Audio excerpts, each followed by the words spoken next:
Enjoy watching! Greetings everyone, I am Sylvia, and I would like to share my personal experience with my mother-in-law. From the moment I started dating Matt, who is now my husband, I knew that this story would eventually find its way here. Why, you may ask? Well, let me tell you about his mother, Betty.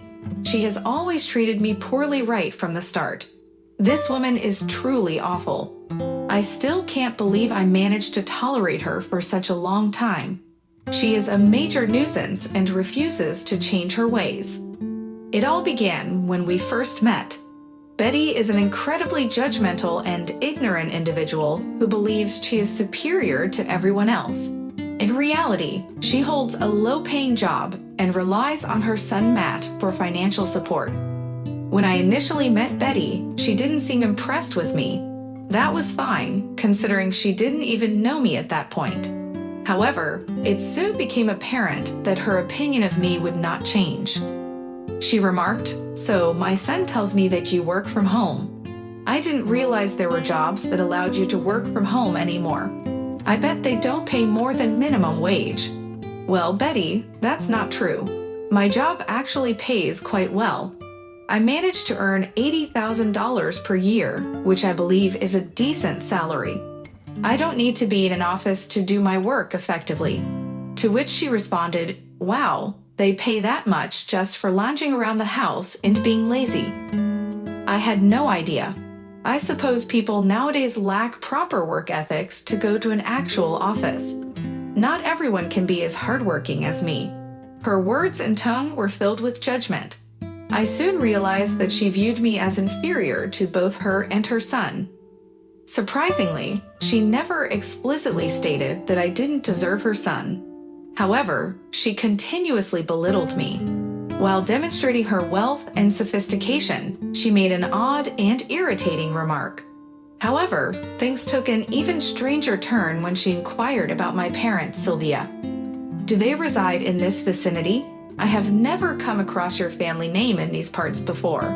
This is quite peculiar as I am acquainted with everyone here. They are not local residents. They dwell in an entirely different country. I relocated here for my studies when I turned 18 and have remained ever since." Goodness gracious, so now you reveal to me that you are an immigrant. I was unaware of this, Sylvia. I have heard that life can be quite arduous in underdeveloped nations. I hope your parents are managing well. Do you provide them with assistance? No, it is unnecessary. They are self-sufficient. Occasionally, I do send them gifts and such. Naturally, Sylvia, not everyone across the globe has access to high-quality merchandise. If they require anything, please inform me. I am always willing to lend a hand. I understand the joy of receiving delightful presents. Perhaps I can send them some of my own. My friends, I endured her nonsense for a while, but it started to grate on me. Betty abruptly assumed that I hailed from a modest background and that my parents lacked financial means. I suppose my unassuming appearance and old vehicle misled her. We rendezvoused at a carnival instead of an upscale eatery, which may have influenced her perception as well. However, it was Matt's suggestion to meet her there. He mentioned that she adored carnivals. Even though I may not appear affluent, the remarks Betty made were truly distasteful. Matt had gone off to fetch us some food, leaving me to deal with Betty on my own. Upon Matt's return, Betty refrained from making inappropriate comments and expressing her opinions. On our way back home, I did have a conversation with Matt regarding these issues. I understood the importance of addressing them on the first day, so he could be aware of their duration. I expressed to him, "Matt, I believe it will be difficult for me to maintain a close relationship with your mother after this. Her judgmental nature is quite overwhelming, and I find it challenging to overlook her behavior. I apologize for the things she said to you, Sylvia. I wish I had been there to defend you. It has always been my mother's disposition, and I am powerless to change it. Can you, at the very least, maintain a civil demeanor towards her? That would suffice for me." Matt replied, "Yes, I can do that. Although your mother's intensity can be quite overwhelming, I will make an effort. I promise." And indeed, I made every effort to keep my promise. Believe me, I endured Betty's behavior for a significant amount of time. I did everything in my power to prevent myself from lashing out at her snobbishness. It was incredibly vexing to hear Betty speak highly of herself while assuming I was an ignorant girl from an impoverished country. Eventually, I reached a point where I could no longer tolerate her presence. With some encouragement from my friends, I made the decision to distance myself from her. This seemed to provoke Betty, as she believed I was being a disrespectful daughter-in-law. The situation became chaotic, and Matt was unsure of what to do. Therefore, I took matters into my own hands and began to exercise caution around Betty. I never engaged in her conversations or protested when she patronized me. She would gleefully discuss my disadvantaged upbringing, while I remained composed, silent. Everything was going smoothly for a few years until my fiancé, Matt, and I decided to get engaged. As we began planning our wedding, my future mother-in-law, Betty, made quite a spectacle out of the importance of having an extravagant ceremony for her own reputation. I couldn't help but roll my eyes at her antics. Despite not contributing any money towards the wedding, she had the audacity to complain about our budget-conscious choices. Instead of lending a helping hand, she actually pressured Matt to buy her a new car, hoping to limit his spending on the wedding. It was clear that she wanted to keep all of Matt's money for herself. The situation took a turn for the worse when a cousin informed us that Betty planned to humiliate me at our wedding by gifting me her old car, insinuating that I could never afford something as nice as that. Matt refused to believe that his mother could be so cruel, but deep down, I knew it was something Betty would do. So I devised a plan. I reached out to my parents and explained the situation, saying, "Mom, Dad, my mother-in-law intends to embarrass me at our wedding by giving me a used car. She believes I'm incapable of owning nice things and wants our guests to know it too." "Sylvia, she sounds like an absolute nightmare. Why does she think you're destitute? Did you say something to give her that impression?" "No, I simply mentioned that you and Dad live in a different country, and I came here for my studies." That seemed to make her assume that we were poor and from a less developed nation. "This woman is truly awful, Dad. My goodness, she's something else. I can't help but wonder how she managed to raise such a kind-hearted man like Matt. My name is Matt. I don't see any resemblances between the two individuals whatsoever. What are you intending to do regarding this situation, Sylvia? Do you wish to confront your mother-in-law? I did contemplate it. I wanted to address Betty and express my grievances to her. She had no authority to behave so terribly all these years. Yes, I didn't disclose all the details about my background to her, but that is not her concern. Matt knows everything, and that is sufficient." Betty didn't even bother to inquire. She simply assumed the worst and ran with it. Her false assumptions made her feel superior to me, and that was satisfactory for her. I desired to confront her and dismantle her inflated ego, but I refrained from doing so. I had better plans. If she decided to attempt to humiliate me at my wedding, then she should be confronted in public. So I said, "Actually, no, Mom and Dad, I don't want to confront her privately. She doesn't hesitate to try and embarrass me in front of everyone. Why should I concern myself with her feelings and confront her privately? Then what is your course of action? We will support you in any way we can. You just need to inform us." "That's correct. We will do our utmost. We don't want you to endure unnecessary stress. Planning the wedding is already stressful enough. Thank you, Mom and Dad. This is why you are exceptional." Matt still holds on to some hope that Betty won't execute her malicious plan at our wedding, but I have my doubts, so I devised a plan. If Betty truly does humiliate me at the wedding, I will give you a signal to proceed with the plan. I informed my parents. The plan was approved, and they were pleased with it. I didn't inform Matt because it didn't really concern him as much. Besides, he was still unaware of the true nature of my mother-in-law.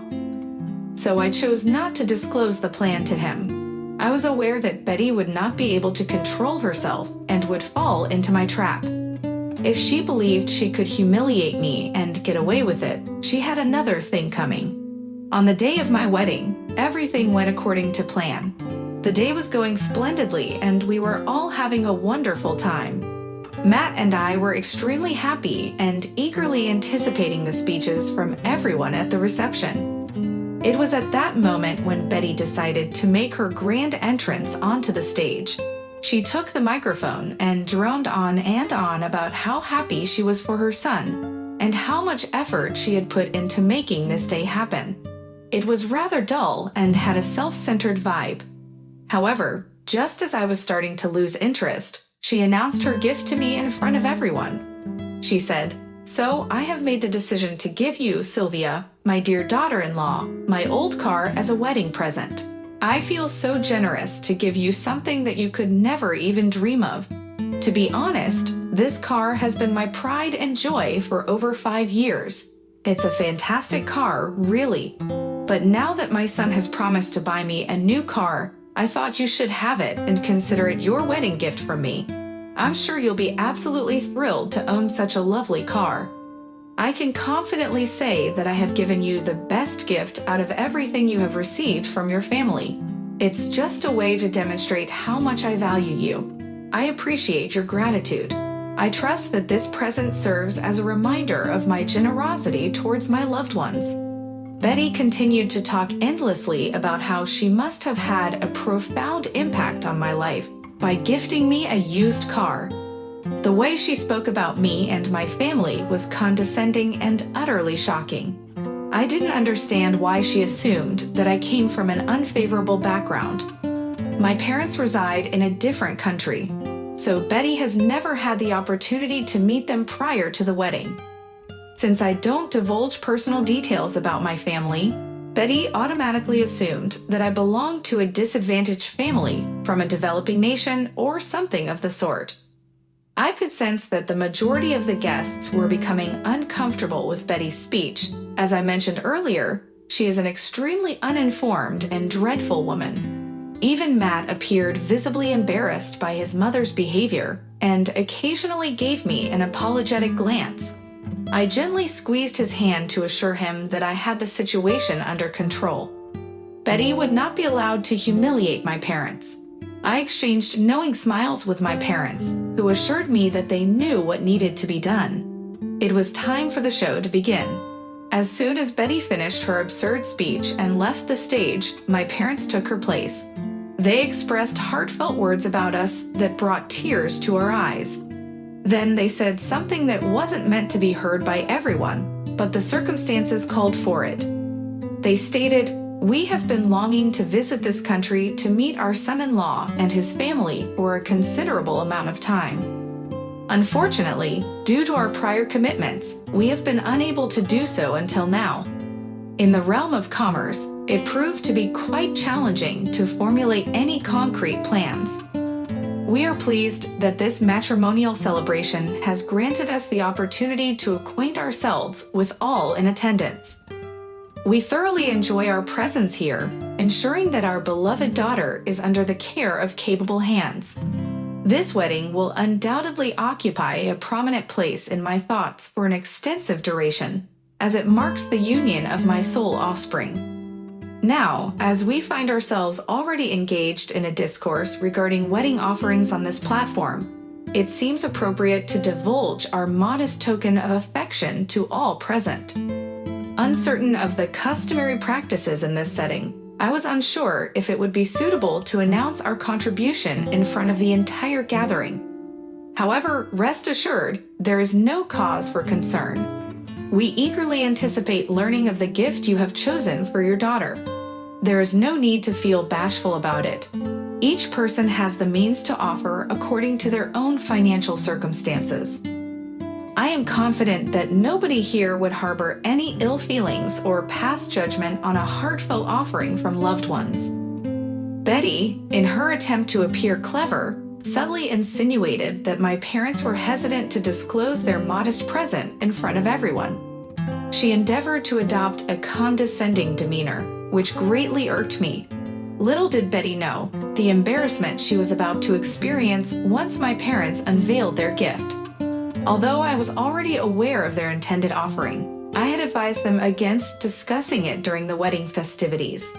I did not want Betty to perceive that my parents were overshadowing her gift. However, upon witnessing Betty's audacious behavior, I instructed my parents to share the details of their present with everyone, and they acquiesced to my request. This decision was made at the insistence of my dear mother-in-law, Rai. They expressed their gratitude for the confirmation. In this loving and compassionate community, there is a lack of judgment towards others. It is heartwarming to witness such acceptance after a prolonged period of time. Now that people here freely share details about their wedding gifts, we feel at ease discussing ours as well. My spouse and I are thrilled to reveal our wedding gift to the newly married couple. For our beloved daughter and her remarkable husband, we have decided to present them with a new residence in this vicinity. We discovered an exceptional mansion available for purchase and thought it would be the perfect gift for our only daughter. Sylvia and Matt, we sincerely hope you appreciate our gesture. Let us not keep you waiting any longer, my dear.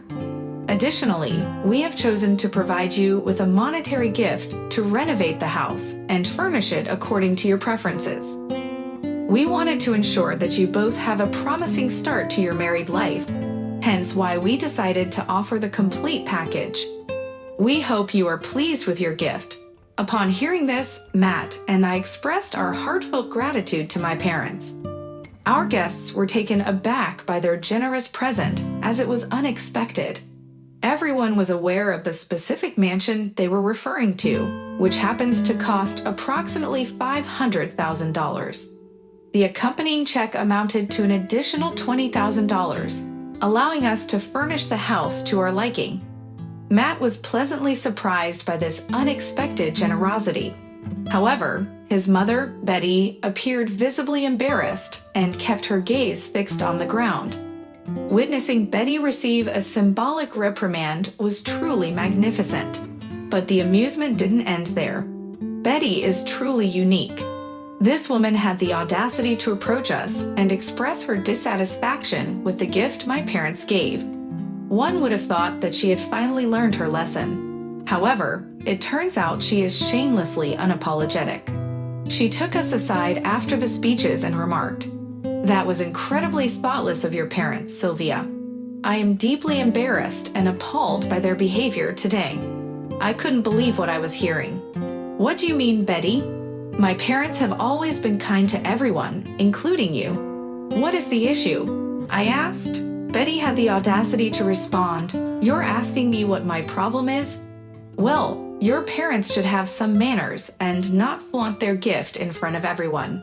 They intentionally showed off their wealth, making everyone else feel inferior." Betty's words struck me as so absurd that I couldn't help but burst into laughter. "Seriously, guys, I couldn't contain my laughter at her preposterous statement," I exclaimed. Now she was accusing my parents of showing off their riches.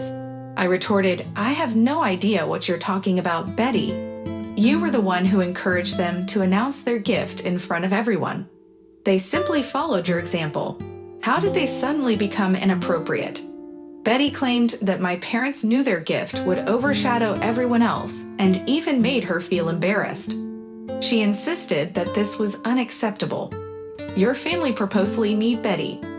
Your plan was to humiliate me and my family by bringing up your extravagant gift and insinuating that we are not wealthy enough. Are you accusing me of insulting you, Sylvia? Just because I am not able to give you a lavish present does not give you the right to intentionally shame me. Matt, are you listening to this? Look at how ungrateful your wife is behaving. What do you expect me to say? Mom, Sylvia is correct. You initiated this unpleasant situation. I overheard your speech where you attempted to embarrass my wife and her family. Don't try to twist the narrative now. You were well aware of what you were doing, weren't you?" Betty immediately realized that she had made a mistake and had been caught. Now her own son was asking her questions that she couldn't truthfully answer. However, she didn't need to. Everyone at the wedding recognized how inappropriate Betty's speech was and saw her true character. Despite this, Betty still chose to play the victim. She said, "Matt, how can you speak to your own mother like that? It's not my fault that Sylvia deceived me and failed to disclose her parents' wealth. I believe she was waiting for this opportunity to show off in front of everyone." Matt firmly responded, "Do not blame my wife, Mom. She never claimed her parents were poor. It was you who assumed that, and we have heard from a cousin that you planned this speech to humiliate Sylvia today. There is no point in lying or shifting the blame onto others." Others? All right, sure, I shouldn't have done that. But Matt, what Sylvia's parents did. At this moment, I noticed that Matt had reached his limit with Betty's nonsense. I was already tired of her, but witnessing Matt get angry at his mother was incredible. However, what Matt said next surprised both me and Betty. He exclaimed, "Cease it, Mother. Your actions today were extremely humiliating. I should have anticipated this, considering how you constantly targeted Sylvia whenever you had the chance. I feel like I have failed as a partner to her, but I will not tolerate this any longer. You can keep your darn car. My wife does not require your charity, and I will not purchase you a new car either." "What? Matt, why are you behaving in this manner? Why should I be punished? I understand that I should not have made that speech, but I do not deserve such intense animosity. I am your mother, Matt. You should support me. I do not deserve to lose my new car. That is all you care about, Mom, money and material possessions. I have been an ATM to you for quite some time now. You go around flaunting your borrowed wealth and making people feel inferior. It is time for you to live according to your financial means. I will no longer assist you. In fact, my wife and I would appreciate some distance from you. Do not expect much communication from us moving forward. We will be cutting off contact with you." Everyone, Matt astonished all of us. This was the first instance where I saw him truly defend me. I felt proud that I married the right man. I already knew that, but wow, that was incredible. He didn't without any need for prompting. A torrent of words spilled from his mouth. It was magnificent, and Betty was taken aback to her very core. Instantly, tears welled up in her eyes as she desperately tried to persuade Matt to reconsider. Fortunately, we were in a secluded location where no one could witness us. Betty implored and begged in every possible way, but her efforts were in vain. Matt scolded Betty once again before forcefully leading me away to the festivities. He apologized, saying, "I should have done this a long time ago, Sylvia. I don't want to ruin our wedding, but it had to be done." "Are you kidding, Matt? That was the most wonderful thing you could have done today. I never saw it coming. You don't have to keep your promise, but I still appreciate it." "I intend to keep my promise, Sylvia. My mother has been nothing but cruel to you, and I never took any significant action to make her stop. Now it's time for me to take a stand. We will start a new family, and I don't want my mother's negative presence in it. I love you deeply, Matt. Thank you for doing this for us. Trust me, I will always remember this. I meant every single word. My wedding was not ruined as Betty had intended. Instead, it became one of the most memorable days of my life. I was able to put Betty in her place and rid myself of her toxic influence. I didn't think the day could get any better, but it did, you know. It turns out that people took the gift announcement quite seriously. Our closest friends finally revealed that they were financing our honeymoon. We had already made all the arrangements, and they knew how much we were planning to spend. They actually decided to give us the funds instead. My apologies, but I'm unable to assist. In this particular year, an interesting event occurred during my wedding. My father-in-law, Jerry, made the decision to end his marriage with his unpleasant wife, Lily, and he chose to announce this news at the wedding. While one might expect anger or annoyance at his choice to steal the spotlight, my husband and I were actually thrilled by Jerry's decision. Allow me to share the story of how this unfolded. My husband, Ryan, and I first met during our time in middle school. It's quite remarkable, as we have known each other for an extensive period of time. However, we only began dating in our final year of high school. Prior to that, we were the closest of friends, so transitioning into a romantic relationship felt natural for us. Interestingly, our parents had never crossed paths before, as we never made the effort to introduce them to each other.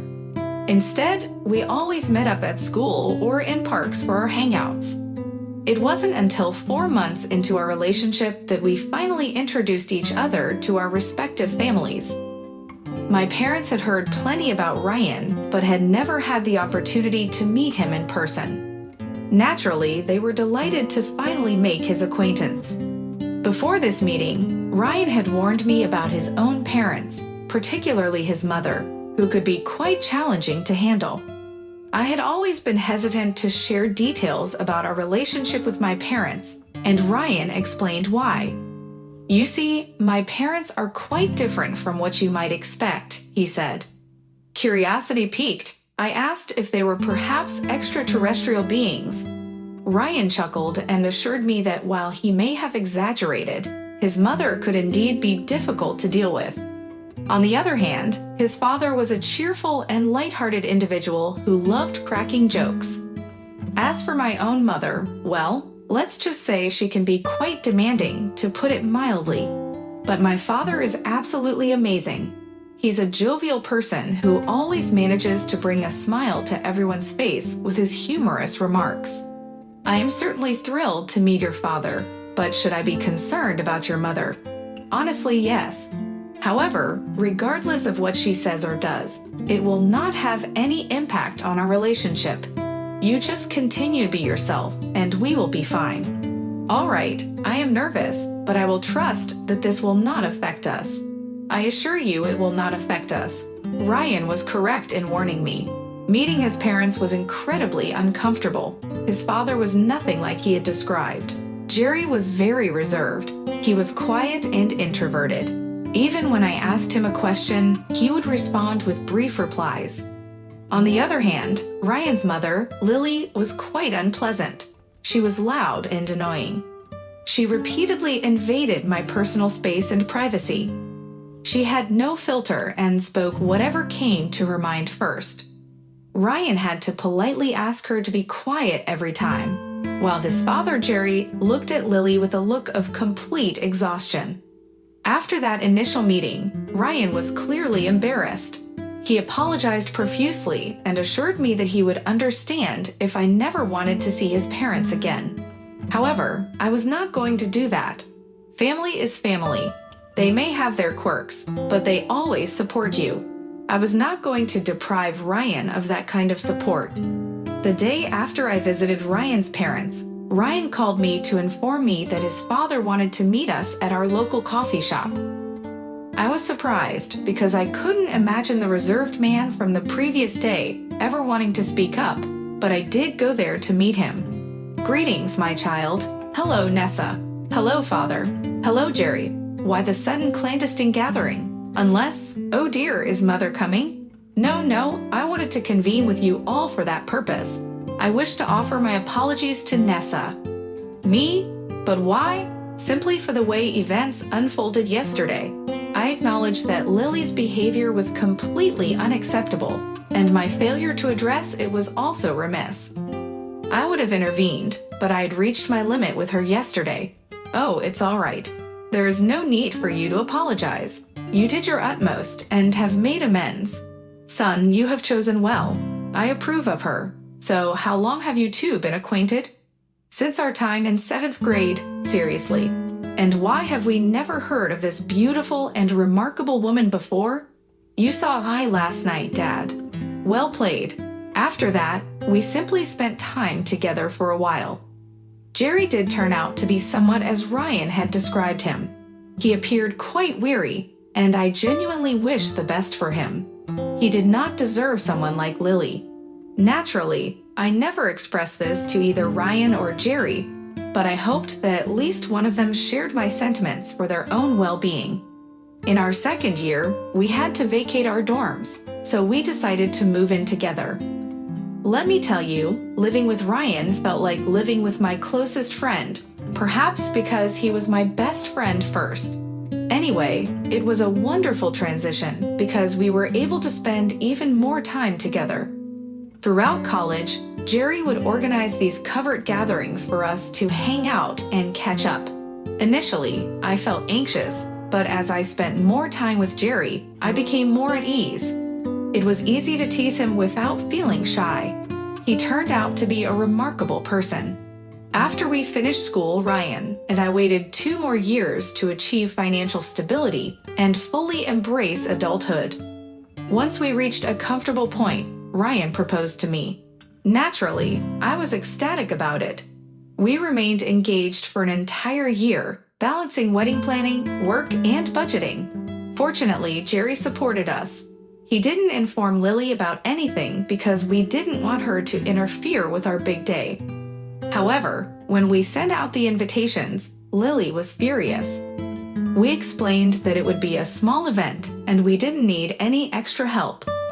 Somehow, she managed to calm down and let go of the issue. Finally, the day of my wedding arrived. The first part of the ceremony went smoothly.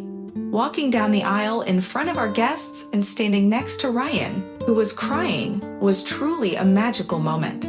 I shed many tears myself. Everyone became emotional when we exchanged vows and cheered when we were officially declared husband and wife. The only person who seemed out of place was Lily.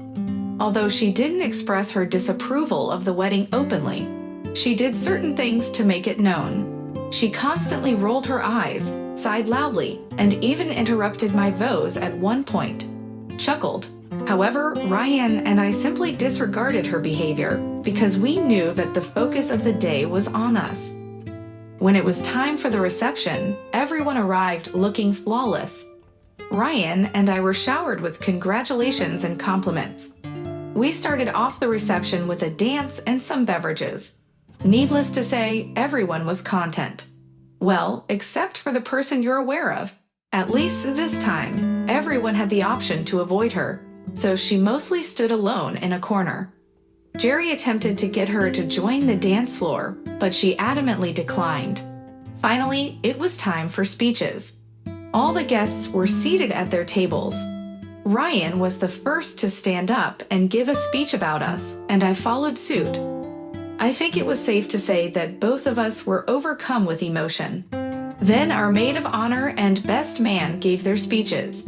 I mean, up until it was Lily's turn, I was a mix of tears and laughter. However, as the time approached for Lily to make her speech, a part of me started to panic. She had consistently tried to ruin this wedding. It was a brilliant move on Ryan and my part to hire security and have them keep an eye on her. When the moment finally arrived for Lily to speak, Ryan and I held each other's hand tightly. I was relieved to know that I wasn't the only one feeling anxious about this.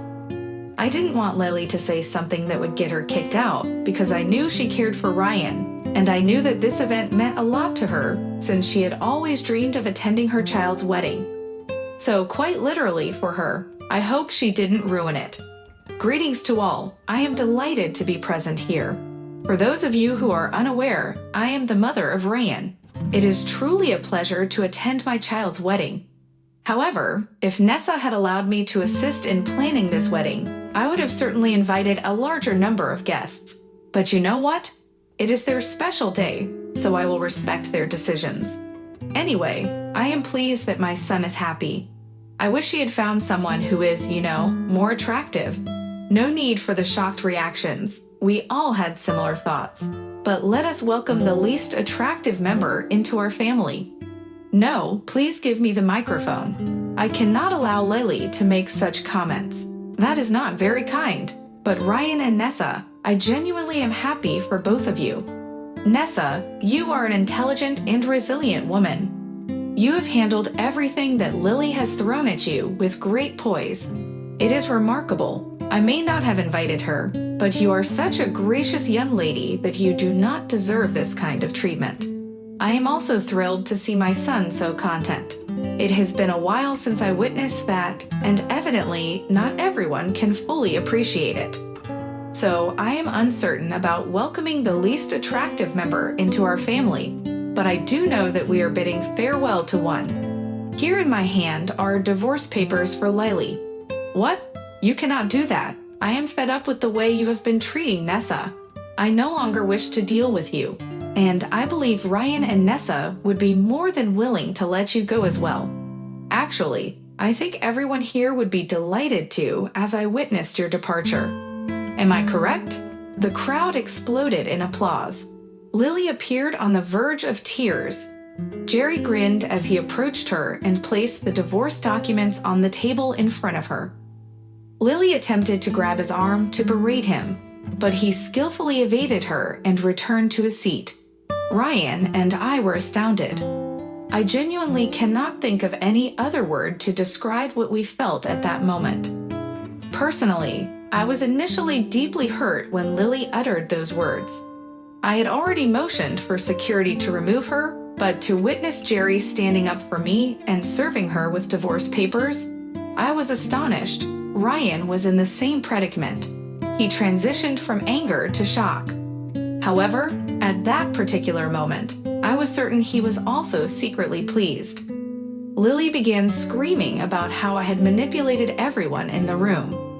She shouted that she was warning everyone and they would regret their errors. And believe me, she climbed onto the table to emphasize her points. Naturally, we couldn't allow that behavior, so Ryan requested security to escort her out.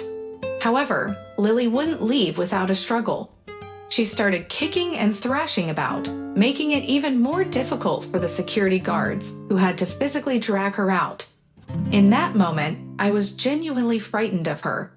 Never in my life had I encountered someone so unhinged. Everyone observed with a mixture of amusement and fear as Lily's screams grew louder as she distanced herself from us. I even noticed several individuals recording her. I felt embarrassed on her behalf, but simultaneously relieved that she finally received the consequences she deserved. The remainder of the wedding proceeded smoothly. Ryan and I were unaware of the tension caused by his mother until she departed, at which point we felt a weight lifted off our shoulders and were able to fully enjoy our special day. At some point, I approached Jerry to inquire about his well-being, and he responded with great enthusiasm. It brought me joy to see him genuinely happy. Once the wedding concluded and Jerry and I returned home, we were too exhausted to discuss the events that had unfolded. We invited Jerry to spend the night at our place, as we knew he wouldn't want to return to Lily. The following morning, the three of us sat down for coffee and conversation. "Good morning, Jerry. Did you sleep well?" I asked. "Ah, here come the newlyweds. Yes, I slept quite well. How about you guys?" Jerry replied. "Yep, we slept so soundly that we don't even recall falling asleep," Ryan chimed in. "Ha, that's good to hear. But I do have something to ask you both," Jerry began. "Yes," I responded. "Well, I was awake for a while last night, pondering various matters. I'm not sure if I overstepped or caused a scene on your special day, so I wanted to apologize if I did." Jerry trailed off. "Oh no, everything is fine. In fact, I was genuinely grateful that you stood up for me," I reassured him. "Yeah, and we have no issue with a little drama, especially when it means removing the most toxic person from our lives," Ryan added. "Okay, I'm relieved that you didn't take offense. I was simply exhausted, you know. I've been covering for her for a considerable period of time. I've been dealing with her absurdity for an even more extended duration. Why did you even remain with her father? If I am being completely truthful, I was contemplating leaving your mother, but then she became pregnant. I did not leave because I did not want you to grow up without a paternal figure. Additionally, I always desired to have a child. I made every effort to provide you with a childhood that excluded any of your mother's foolish behavior and beliefs. And then I realized that if I could endure it for such a long time, I could continue to do so. I mean, I had become accustomed to her, and change was quite frightening. But then you two got together, and your mother's conduct became even more unpleasant, which I didn't think was even possible. That is why I regretfully had to take a step back during your wedding. You have no need to apologize. You did your utmost throughout my life. You made so many sacrifices for me. The least I could do was allow you to release your greatest burden on a day when I am starting my own family. I am not sure when, but at some point during the conversation, I began to tear up. I mean, Jerry is simply the kindest man. I can't believe everything he endured with Lily for such a long time. Once you become accustomed to the toxicity, normalcy appears daunting. But I genuinely felt happy for Jerry from the depths of my heart. Jerry and Ryan shared an emotional embrace before the three of us decided to dress up and go out for breakfast. We enjoyed a meal with Jerry. I was finally able to witness the carefree man that Jerry had always described to me. It was truly astonishing to see how much Lily had taken it from him. We returned home with smiles and laughter, but that happiness didn't last long. We saw Lily sitting angrily on our doorstep. I could feel the sudden change in all three of our moods. We were relieved that she would no longer be a part of our lives, but at the same time, none of us wanted to deal with her so soon. I suppose it was better to address things sooner rather than later. We parked the car and approached her. We let her inside and sat down to talk. Before any of us could speak, Lily glared at me and pointed her finger. You are the cause of my beloved family falling apart. Lily, I didn't even. Spare me. You have been nothing but a nuisance to me. It wasn't enough to steal one man from my life. You had to take both of them. Mom, do you even realize how irrational you sound? Look at what you've turned him into. I've had enough of this. If you came here to shout and blame Nessa, clearly yesterday didn't teach you anything. I didn't come here just for Nessa. I came to talk to you as well. I mean, what did you think you would achieve by pulling a stunt like that? A stunt? Yeah, you insulted me and threw fake divorce papers. Go back home and I will have a conversation with you. Lily, that wasn't a stunt. It was all real. I am asking for a divorce. I am sick and tired of you. And I meant every word I said yesterday. You're divorcing me because I'm unattractive. After spending years longing for me, you know I'm not unattractive. Besides, if Ryan can be with Nessa, I can definitely disregard my appearance. Do you truly not hear how vulgar you sound? You may not be unattractive on the outside, but you certainly possess the most unsightly personality. You are cruel, entitled, and simply humiliating to be around. I am pleased that I desired you because I obtained Ryan, but I do regret remaining with you even after Ryan departed. You cannot be serious at this moment. Please do not abandon me. I tried my utmost to cope with everything. I was prepared to endure you for the remainder of my existence. However, observing how joyful and in love Ryan and Nessa were made me realize that I was sacrificing my happiness for absolutely nothing.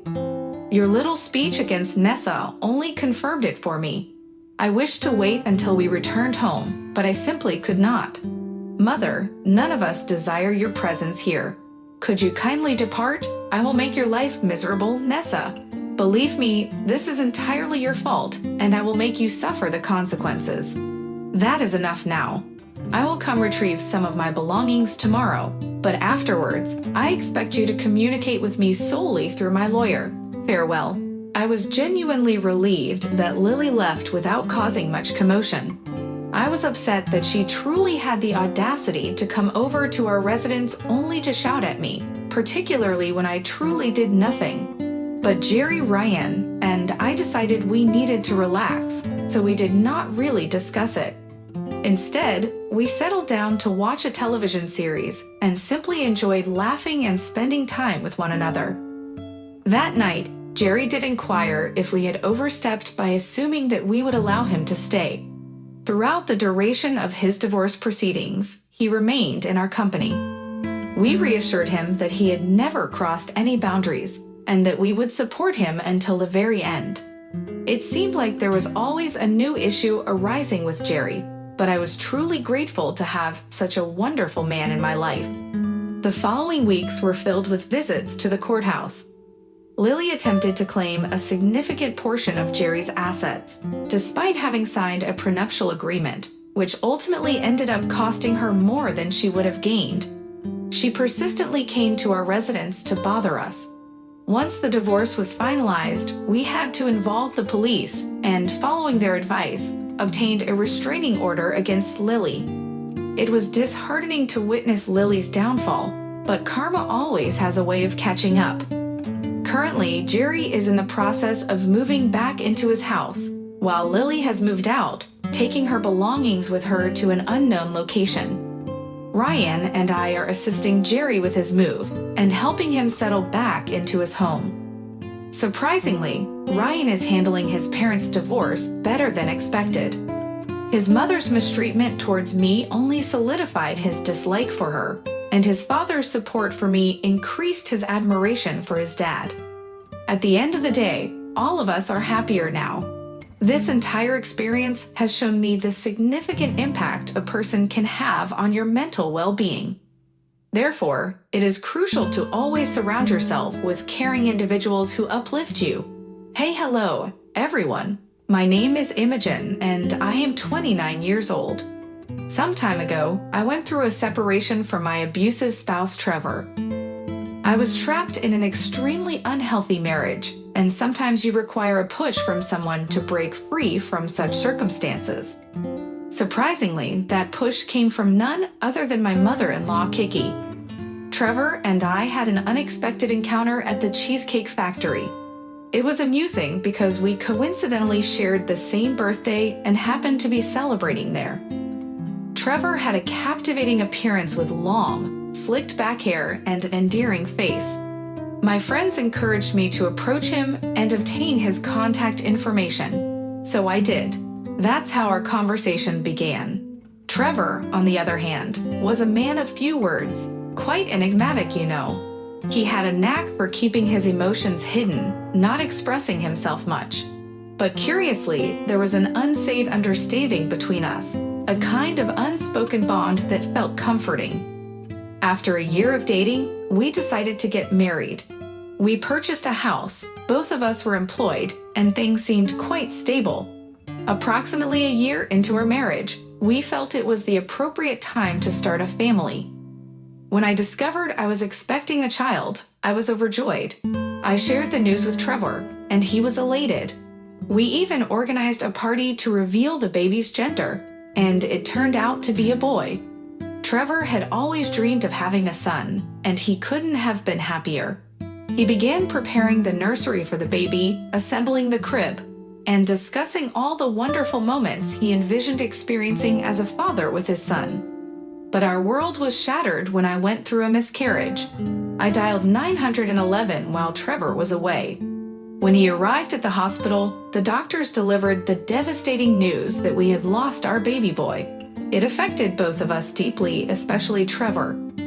We provided each other with support during the difficult times, and a year later, we made the decision to try again. I became pregnant once more, and it was another baby boy. However, 5 months into the pregnancy, history repeated itself with another miscarriage. Trevor, who had held onto so much hope, was heartbroken for the second time. I battled with depression and found it difficult to get out of bed, but Trevor didn't seem to notice. He was consumed by his own grief, which created a distance between us. He started sleeping in the guest room, and our communication deteriorated. I believed that he needed space and time to heal, so I granted him that. However, a month after my second miscarriage, Trevor lost his job. I still remember the day he came home after that. I heard the sound of breaking glass and immediately rushed into Trevor's room, only to discover a broken plant pot. What happened? Are you all right, Trevor? All right, Imogen, I just got fired. I am deeply sorry, my love, but sometimes life is unjust, honey. You will find another job, as you possess a strong set of skills. My love, you are referring to me as your love and offering support as if everything is perfectly fine between us. Trevor, we are going through a difficult period, that's all. It will pass. No, Imogen, it won't. Since the day I married you, it has felt as though everything in my life, something has gone awry. What are you implying? I am uncertain if you desire to hear this, but it appears as though this marriage is jinxed.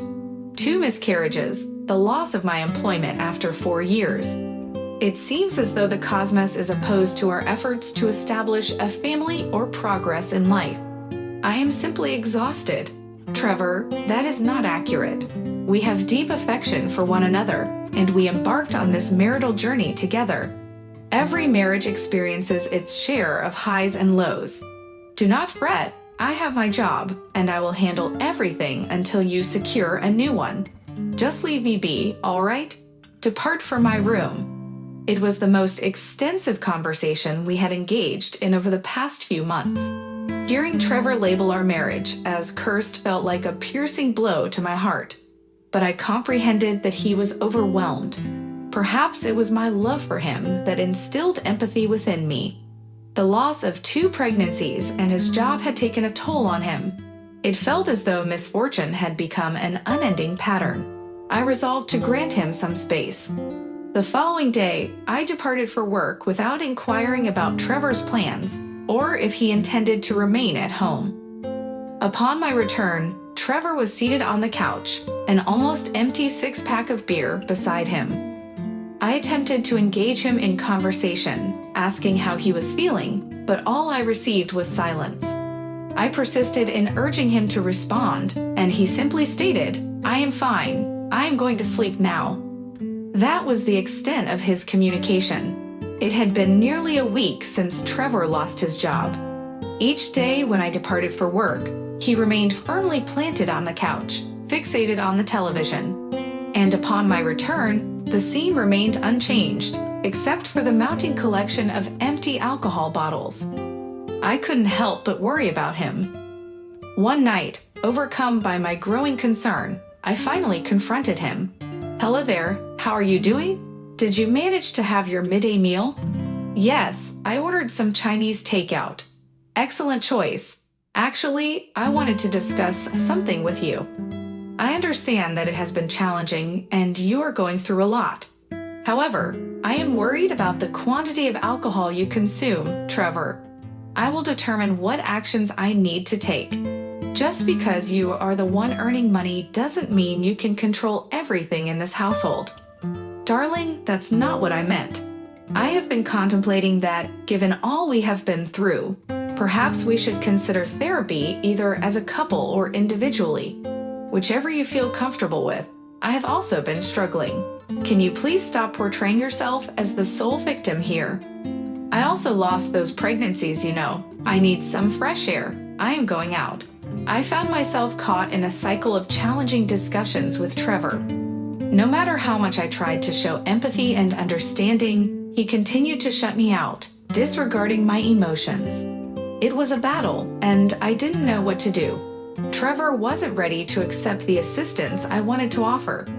Instead, he often uttered hurtful words, making me feel responsible for our issues. It was all too overwhelming, and I felt bewildered. But then, one day, my phone rang, and it displayed my mother-in-law's name, Kiki. "Hello, Imogen. Hey, Mom, it's been a while. How are you?" "Yes, dear, it has been a long time. I called you regarding my son, by the way."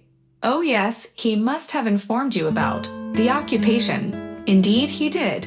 He also informed me about how you were preventing him from spending money on himself." "What?" "Well, Trevor discloses everything to me." "Imogen, can you kindly cease creating a harmful atmosphere for him at home? He has already experienced a great deal." "Harmful? You must be joking." "Well, Trevor informed me about how you don't communicate with him. Requested him to sleep in a different room, and you have been establishing your own rules since he lost the occupation. Harassing him for it and not conversing with him. You are a mature Imogen. Conduct yourself as one. You are his spouse. Be supportive. He informed you all these falsehoods, Kiki? Truly, you have misunderstood everything. Trevor is at home consuming alcohol throughout the day. He is the one who decided to relocate out of our bedroom, and I even proposed taking him to therapy, but he simply refuses. Bedroom, and I even proposed taking him to therapy, but he simply refuses. Imogen, refrain from labeling Trevor as an alcoholic. He barely drinks, I know. That's why I was so concerned about him. I don't know what happened to him. Imogen, you are neglecting my son. Do I need to deliver a lecture on matrimony now? I wish he would just depart from you, poor child. I cannot believe you are uttering such things. Why don't you have faith in me? Trevor has never behaved in that manner. I wish I was there to take care of him. You know what? Why don't you visit for a week, inspect your son yourself, and observe how he is doing? Maybe that's not a terrible suggestion. Trevor will be pleased to witness some positivity in the residence. Certainly, whatever you say. I was enraged with Trevor for deceiving his mother about me, especially when he was the one keeping his problems to himself. At this juncture, anger was my prevailing emotion. Kiki came to our abode, and as I expected, Trevor was not pleased about it. On the morning of Kiki's arrival, Trevor departed from the house and spent the day with his companions. While he was away, Kiki assumed control of the kitchen and commenced preparing his preferred meal for him. I have reservations about whether you have been adequately nourishing my son. Well, I prepared breakfast and dinner for him. I failed to comprehend what is amiss with him. Why did he leave just as I arrived? My child, I am utterly disgusted by the notion that he cannot spend a single minute in this residence because of you. Kiki, are we truly engaging in this discussion again? These are factual circumstances. Imogen, I do not know what you are doing incorrectly. Are you not giving him sufficient attention? Is this about the baby? I simply believe this entire marriage was a mistake. You do not possess the authority to pass judgment on my marriage. You are here for a week as Trevor's mother, but this is our life. Oh dear, do not fret. I suppose I will have you vacate the premises by the end of this week. My son requires someone to enlighten him. Kiki was extremely confident that her son was correct. I resolved to cease arguing any further. I believed she would eventually come to understand. Thus, on that evening, Trevor did not return home for dinner, and Kiki attempted to contact him numerous times, but he finally answered and shouted that he would be late. When Trevor arrived back home, Kiki endeavored to uplift his spirits by informing him that she had the man prepared his cherished crab cakes. Trevor, however, was not in the mood for food. Kiki, being the persistent type, urged him on. He angrily entered the kitchen and threw the crab cakes she had made into the trash. Then he noticed a fresh batch of brownies on the counter and discarded them as well. I knew Trevor was not in a good state of mind, but I couldn't help but speak up. If you didn't want to eat, you could have been more polite. I don't care about those crab cakes and brownies, all right? She spent the whole evening preparing them from scratch for you. And throwing food in the trash? Are you serious? If you care so much about the brownies, why don't you retrieve them from the trash and eat them? The following day, I left for work, wanting to avoid their mother-son conflict. When I returned, it was evident that there had been some tension between them, but I didn't bother asking. When I was at home and not working, Trevor behaved like a rebellious teenager, showing disrespect towards both me and his mother.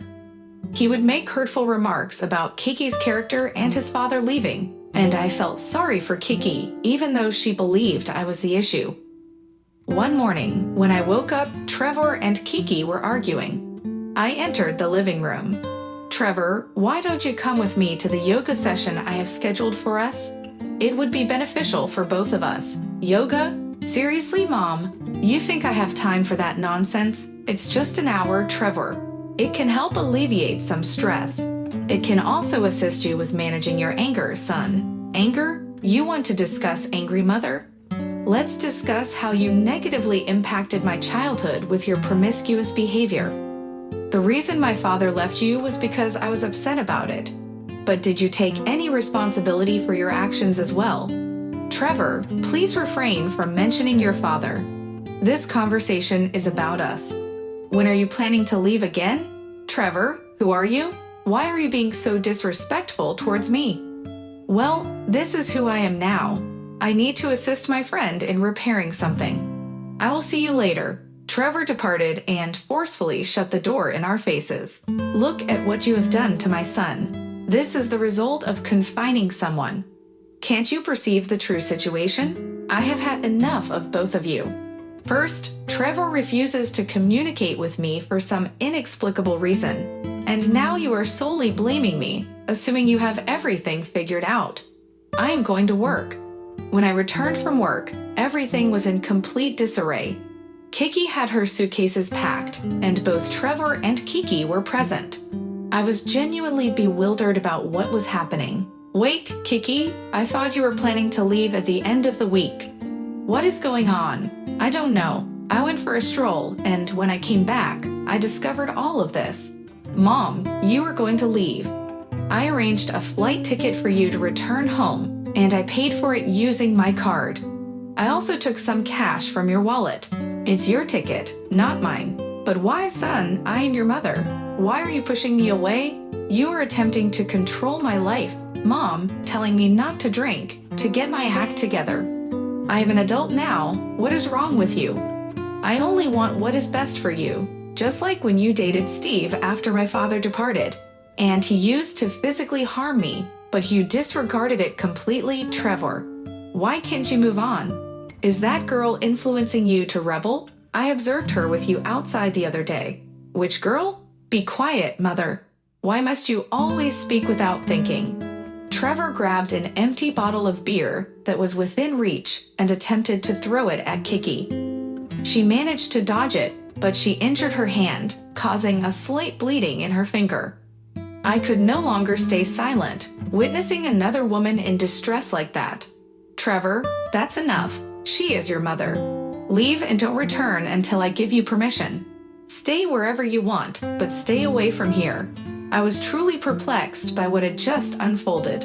It was still difficult for me to fully comprehend, and there was Kiki shedding tears. I fetched a glass of water for her and cleaned her wound.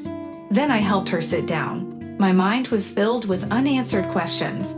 Trevor never mentioned anything about his mother's boyfriend, Steve, or her past relationships. It seemed like he kept a lot hidden from me.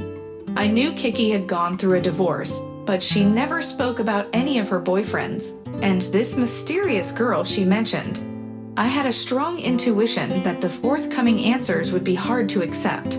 Please forgive me, Imogen. I apologize for treating you this way, especially considering what has been happening.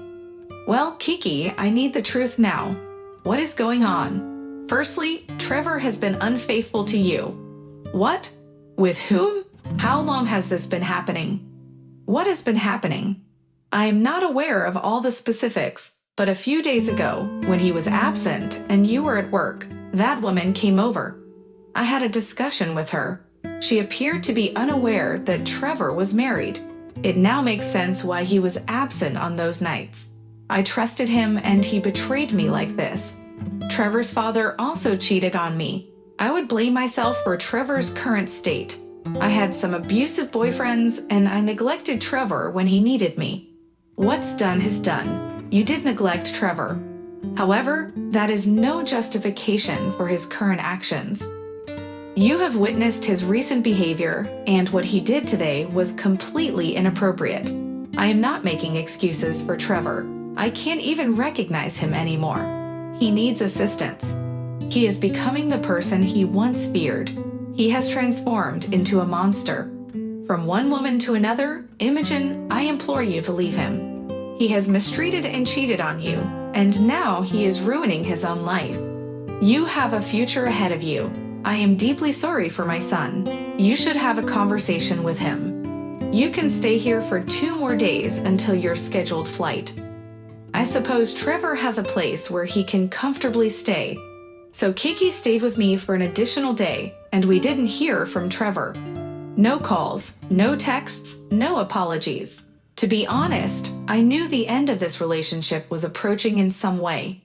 The way Trevor had been behaving and everything, I should have recognized the indications. I was blaming myself and feeling guilty for Trevor's conduct. I thought the reason I couldn't conceive children was the cause of it. After Kiki departed, I pondered the situation for a few days before reaching out to Trevor. I was aware that my life would undergo significant changes. I possessed my own inner strength. While I had conversations with my parents and maintained a close bond with them, this revelation would undoubtedly devastate them. I had intended to inform them later, but I chose to confront Trevor first. I phoned him and requested his presence, which he obliged. Trevor, Kiki disclosed everything to me. Despite all we have been through, you have been unfaithful to me. Instead of supporting one another, you pushed me away and mistreated me. Imogen, I am not afraid of you. Your demeanor exemplifies my point. Furthermore, considering the incident with your mother, it is evident that you require assistance, Trevor. Whatever, you have changed so drastically. You used to be reserved, but now this anger, where does it stem from? I desired to start a family, and you were unable to fulfill that wish. I lost my job. It seems as though you bring about misfortune and then blame me for my anger. Honestly, Trevor, I no longer wish to be in a relationship with you. You are not the person I initially fell in love with. So you are leaving me? That is correct. Who will handle the grocery shopping and other essential tasks? I am currently unemployed. I cannot even afford to pay for gasoline. I am incapable of taking care of things at the moment. You are acting like a furious child. Seriously, you expect me to manage all of that while you are out there being unfaithful and treating me poorly? Come on, Imogen, I will end things with her if that is what you desire. Seriously, do you think I am that gullible? Am I merely a source of money for you? It is over, Trevor. People, we have faced our fair share of challenges and obstacles in life. One of those challenges was parting ways with Trevor, which led me to embark on a new and unexpected journey. Divorces are never a walk in the park, but they can also be a catalyst for personal growth. After the divorce, I received a call from Kiki, who informed me that Trevor had been staying at her place and that his girlfriend had ended their relationship. It's funny how life has a way of turning things around sometimes. It reminded me of how Kiki had once tried to enlighten her son, but ended up finding her own enlightenment instead. In light of this new chapter in my life, I made the decision to establish my own place. Let me tell you, it feels like a fresh start. The Trevor chapter brought its fair share of complications and left its mark on me. Therefore, I decided to seek assistance and begin therapy to work through my issues and become a better version of myself. During one of my therapy sessions with Alicia, she casually suggested the idea of me becoming a single parent through adoption. Her words resonated with me even after our session ended. Just last week, I took a brave step and visited an adoption center. I filled out some forms and started training to become an adoptive parent. I am genuinely excited about this new chapter in my life. It fills me with hope and anticipation for what lies ahead. Life hasn't always been smooth sailing, but it has made me resilient and determined. Embarking on the path of adoption feels like an opportunity to make a positive impact on a child's life and experience the joys of parenthood in my own unique way. Greetings, everyone. My name is Winter, and I am joined by my husband Kyle as we share our story with you. Like many individuals, we have encountered our fair share of trials and tribulations along the way. Engaged? It's interesting how life works, isn't it? Fate has a way of throwing unexpected challenges our way. In my case, the universe decided to gift me with an interesting mother-in-law when I entered into a relationship with Kyle. Let's call her Holly for simplicity's sake. Now, I must clarify that Kyle's father, Archie, is a wonderful person, but this story revolves around Holly. From the very beginning, Holly disapproved of our relationship. She had a rather materialistic mindset and didn't appreciate the fact that her future daughter-in-law led a modest life. Her behavior towards me was nothing short of rude, and she even attempted to sabotage our relationship on numerous occasions. Fortunately, Kyle was well aware of his mother's true nature and never allowed her to interfere in our love. However, everything changed when Holly discovered my family background. You see, my father happens to be a successful entrepreneur, which means we are blessed with financial abundance. But we're not the type of people who flaunt our wealth or seek a lavish lifestyle. When Holly learned about my affluent upbringing, her attitude towards me suddenly shifted. She became friendly, but I always maintained a certain distance. I have a strong aversion to individuals who cozy up to wealthy individuals solely for personal gain, and Holly turned out to be one of them. When Kyle and I finally got engaged, his parents were ecstatic. Holly, in particular, couldn't contain her joy. I remember her saying, "Wow, Kyle, I must say, I'm really impressed with you. You managed to win the heart of such a wealthy girl like Winter." "Seriously, Ma? Is that all you have to say? Does her wealth overshadow everything else about her?" "Oh, I'm sure Winter is a lovely person too. But it's her wealth that truly stands out. I'm just so glad you two found each other." As we embark on this new chapter of our lives together, I can't help but reflect on the complexities of human relationships. Sometimes it takes a twist of fate to reveal people's true colors. While Holly may have been swayed by my family's financial status, I remain grounded and true to myself. Money may come and go, but genuine connections and love are what truly matter in the end. My son is betrothed. In fact, I was contemplating hosting the gathering to publicly announce his betrothal. I desire to inform the world of this joyous occasion. What are your thoughts, Archie?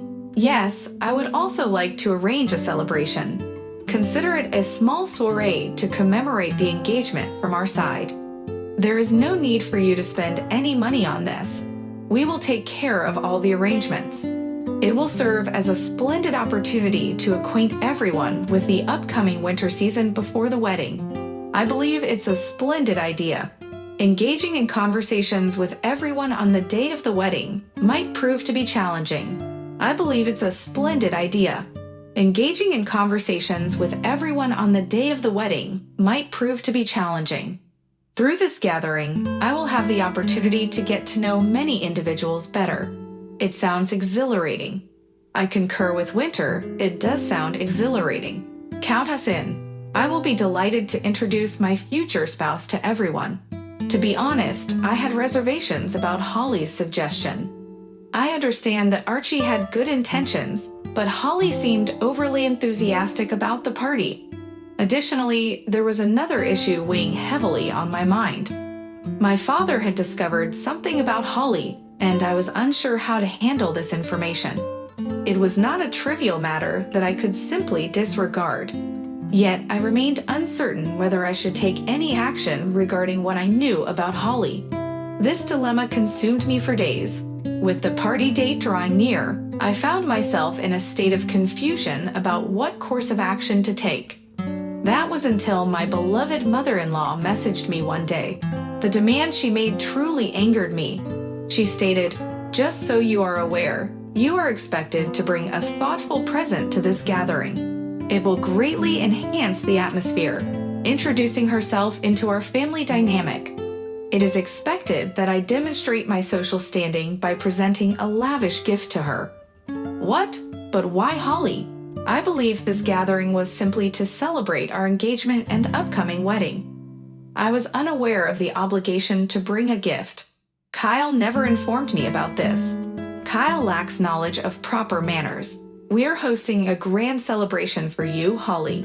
Considering your affluent background, it is only fitting that you offer an extravagant gift. Be aware, it must be the most opulent item I have ever laid eyes upon. I will easily detect any attempts at frugality. I will not accept a paltry gift from someone who is marrying my son. I still fail to comprehend the correlation between an expensive gift and my marriage to your son. Shouldn't you be the one bestowing a wedding present upon Kyle and me? Cease your attempts to be clever, Winter. Do you believe yourself to be so astute? Well, you are nothing more than an ignorant individual. I am permitting my son to marry you solely because of your wealth. Therefore, if you wish to ensure a successful marriage, you had better keep me content. So, are you implying that if I do not provide an expensive gift, You will attempt to sabotage my marriage? You can count on it, Winter. And I am not interested in just any expensive gift. I desire the most extravagant gift that money can buy. Remember this when you go shopping. Do not give me a reason to jeopardize your son's and your own happiness. I could never have fathomed such a situation occurring in any reality. My future mother-in-law was Holly, with great confidence, threatened to destroy my marriage if I did not present her with an extravagant gift. She spoke as if it was her entitlement and acted as though Kyle only married me because she allowed it. The most shocking part was that Kyle had no knowledge of Holly's demands. It was evident when she spoke to me. Despite Holly's belief that she could intimidate me into compliance, she was mistaken. However, I chose not to reveal this to her. Instead, I responded by saying that if a lavish gift was so important to her, I would provide one that would surpass all others in expense. It wasn't difficult, was it? I warned Holly that in order to maintain her place in the family, she needed to keep me happy, not Kyle. He typically does as I say, so she should keep that in mind. Holly acknowledged my words, and I thanked her for informing me about the gift matter in advance. This would give me ample time to arrange for the best gift. Holly urged me to start working on it quickly and provided some hints. While she usually preferred Katya over Tiffany, as long as the gift was unique, she would be satisfied. She wanted everyone to know how well her son was marrying and how envious they would be. We said our goodbyes, and Holly eagerly anticipated the expensive gift I would present to her. I knew that her call marked the end of my dilemma. I wouldn't remain silent about my knowledge. It was the ideal opportunity for me to outdo Holly in the most effective manner. However, I needed Kyle on my side first.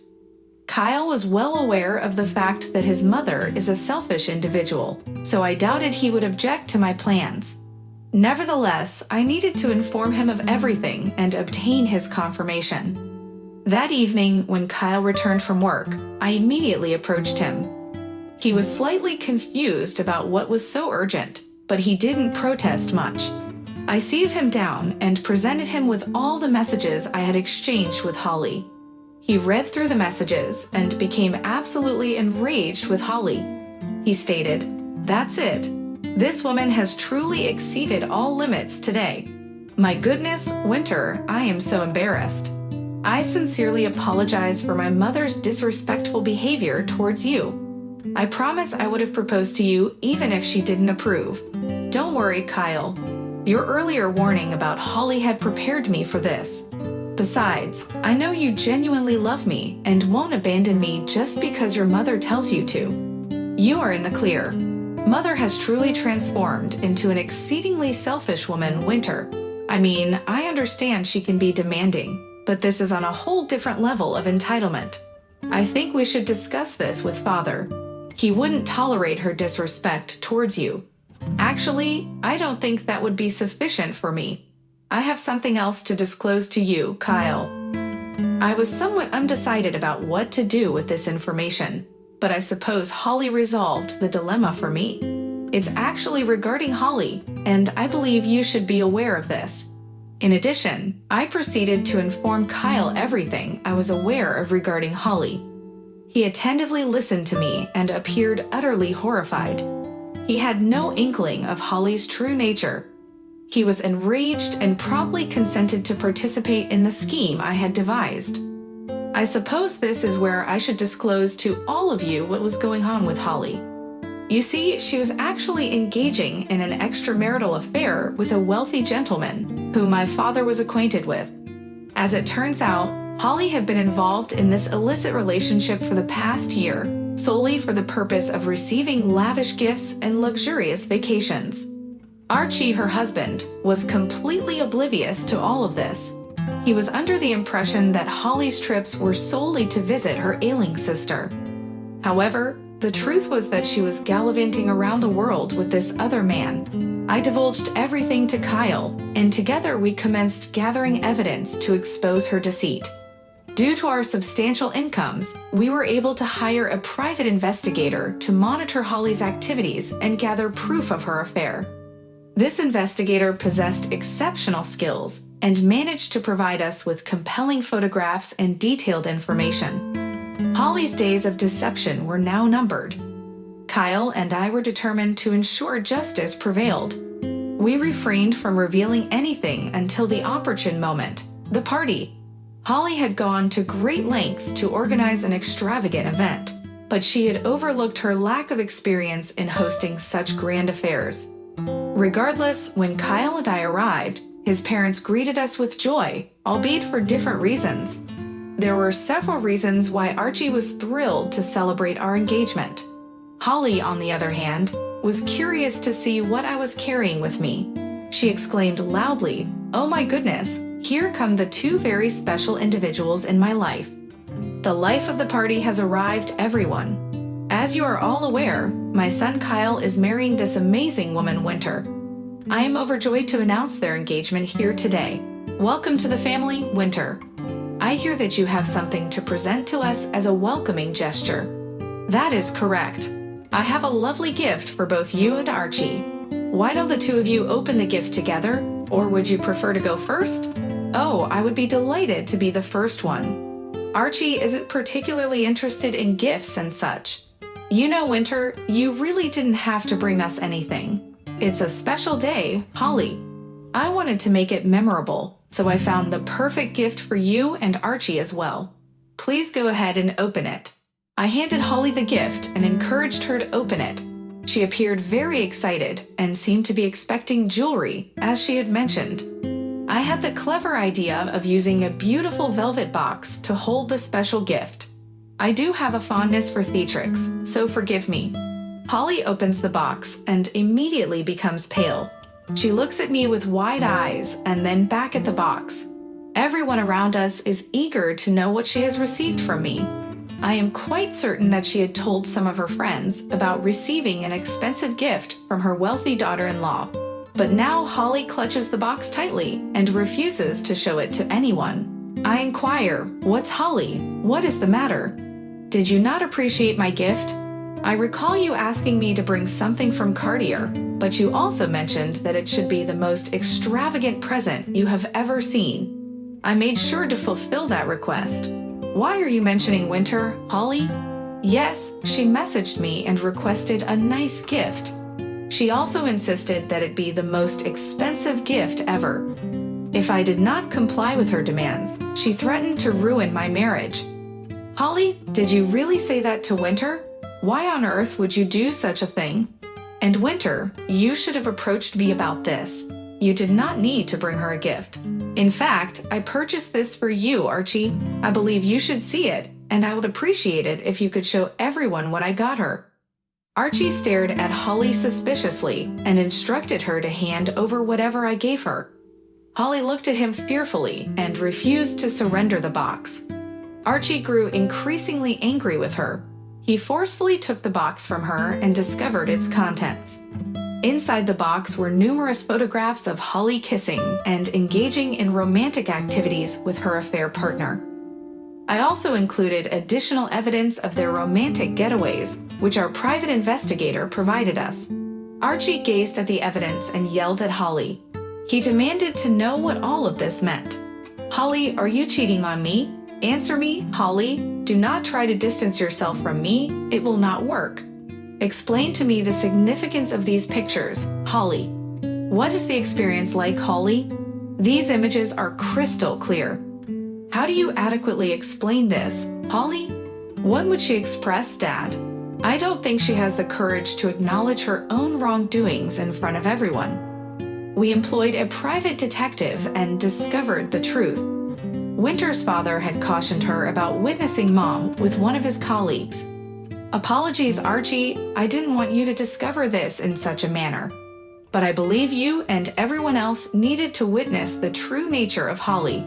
She is deceiving you, Archie. She is having an affair and accepting money and gifts from someone else. We possess all the evidence. Remember how Mom used to visit her ill sister for extended periods? Yes, Aunt Felix is fine, Dad. She was vacationing with her secret lover during those times. Archie observed all the evidence and appeared absolutely enraged. The people around us also comprehended the entire ordeal and began giving Holly disgusted glances. Everyone already knew that Holly was a greedy woman, but today they witnessed the extent to which she would go to secure a comfortable life. Even Archie couldn't overlook that fact. He exclaimed, "How dare you betray me like this, Holly? 30 years of marriage, and you destroyed it for what? Material possessions? How insatiable can you be, Holly? You even threatened to ruin your son's life if she didn't shower you with expensive items? What is wrong with you, woman?" "Archie, I deeply apologize. It was a minor error. Please don't react in this manner.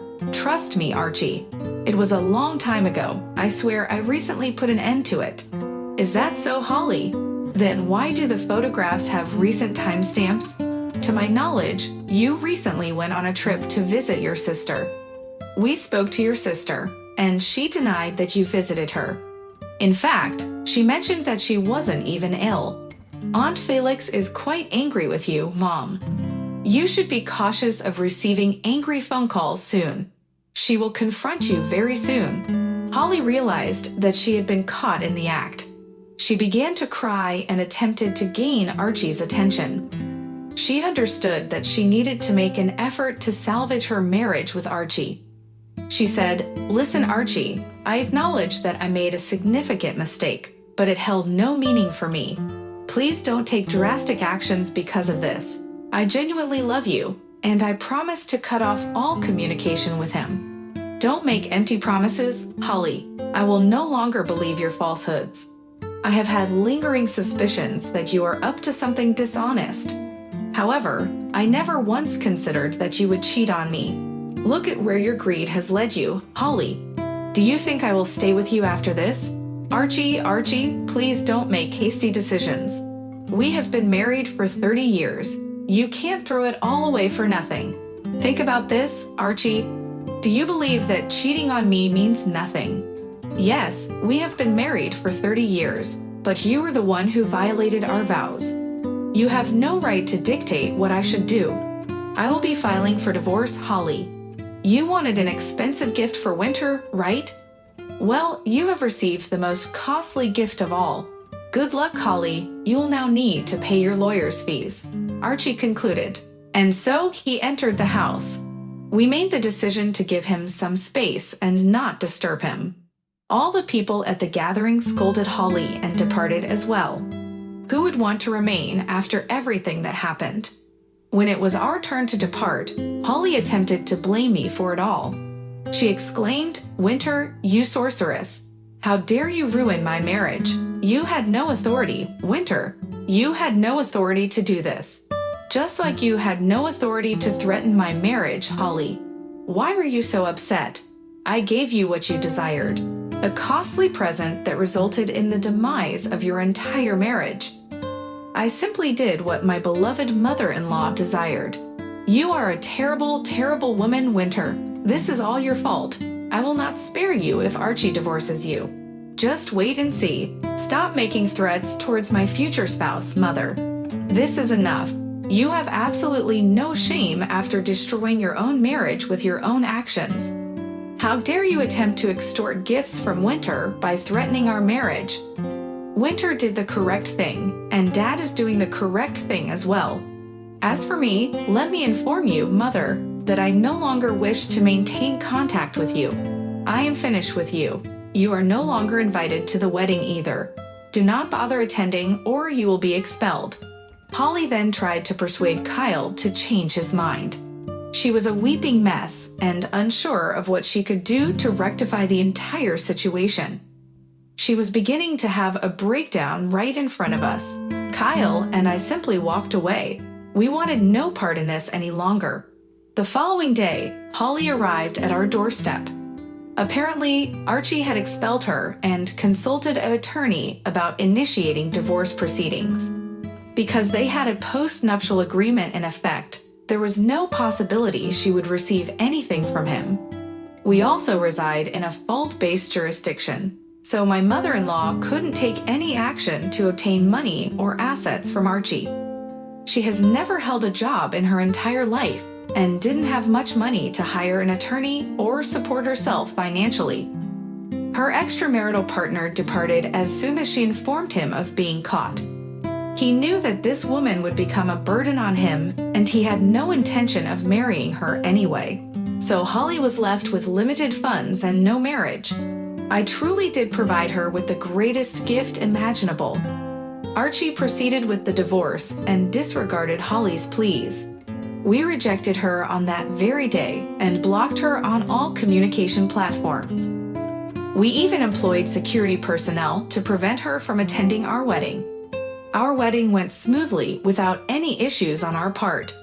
The security team fulfilled their duties and removed Holly when she attempted to enter the venue. She was shouting about how we couldn't do this to her.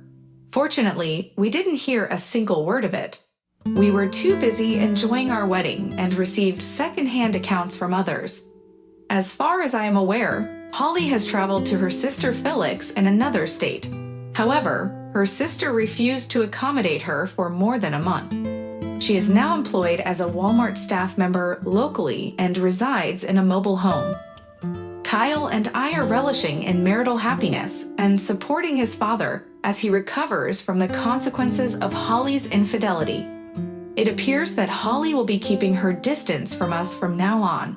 Hey everyone, I'm Jean and my spouse is Zach. I'm using different names in this account to maintain anonymity. I value my privacy. Anyways, this narrative revolves around my entitled and completely insane sister-in-law Sarah. This woman has been a constant source of frustration for me since the beginning. She despised me and resented the fact that her brother got married before her. After we got engaged, she threw numerous tantrums in an attempt to get us to cancel our wedding. Fortunately, none of the people around her supported her. On our wedding day, she grabbed the microphone and publicly announced her own engagement. She even went ahead and cut our wedding cake before we had the chance to do so. These are just a few instances that showcase Sarah's true nature. Zach, her parents, and I always spoke out against her, but my husband never cut ties with her. She was his only sibling, so Zach couldn't bring himself to abandon her.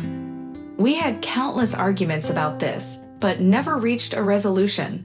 Her behavior constantly escalated and caused problems for us. She never apologized for causing trouble or made any effort to improve her conduct. Even Sarah's fiancé, Cole, grew tired of apologizing to us on her behalf. Sarah was simply a terrible person who made my life a living nightmare, but I wasn't prepared for just how unhinged she truly was. It all began on the day I revealed my pregnancy to her and my in-laws. We already knew the baby's gender and decided to share it with the family during a gathering. Family? It's not a competition to start a family. We were all celebrating dinner together, filled with joy and excitement. However, Sarah completely lost control of her emotions. She exclaimed, "No way. Absolutely not. You cannot have a child before me. This is unacceptable, Sarah. Why are you making such statements? Having children should not be a competition. You will have your own child when the time is right." Yes, Zach, I understand that you are older than me and believe you should be the first to have a child in our family. But your wife should not be blamed for this. It's already difficult enough that you got married before me. Sarah, there is no harm in getting married or having a child at a later time. Our child was not planned, but we are grateful and happy to have him now. Please listen to me, Jean. You cannot have a child before me. I will not allow it. You need to do something to rectify this situation. You will not have this child. Are you out of your mind, Sarah? What do you expect me to do? Build a time machine and go back in time? You want me to terminate my pregnancy so that you can be the first to have a child in the family. I was shocked by Sarah's outrageous suggestion to solve her own problem. I struggled to comprehend if she was joking or being serious. She insisted that I get rid of my child so that she could have the first baby in the family. I was furious and appalled. The expressions on everyone else's faces in the room mirrored my own shock. Zach intervened, saying, "Sarah, this child will be your nephew. How can you say such hurtful things about your own family? My own lineage? I have no concern for the fact that he is my own kin. I do not desire for him to come into existence. It is still premature, and only a select few are aware. You can easily dispose of it." "Absolutely not, Sarah. We will not eliminate our offspring due to your self-inflicted issues. We cannot engage in such an act. Yes, you will comply. If you are unable to do so independently, I will forcibly take you to a medical facility and ensure that it is done." Goodness, what is troubling you? What are you even uttering? You should be elated for them, not instructing them to terminate the pregnancy. Suddenly, Sarah found herself being confronted by every member of the family. Zach was more devastated than angry. Even my in-laws were reproaching their daughter for being such a despicable individual. The atmosphere became so unpleasant that Zach and I departed early. On our way home, I made it explicitly clear that I wanted no further association with Sarah. This time, Zach agreed with me. I was pleased that he was finally taking action to prevent his malevolent sister from ruining our lives. However, within the next 3 months, Zach had a complete change of heart. Sarah did not reach out to us during this period, so the tranquility affected Zach's judgment. He said, "Jean, I have been contemplating for some time. I believe it is time we allow Sarah back into our lives." "Why on earth would we do that, Zach? Are you even listening to yourself?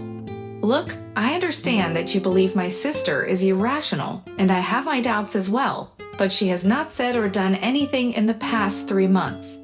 I genuinely want our child to know their Aunt Jean. My only sibling is a female. Yes, your sole sibling who desired us to eliminate her nephew.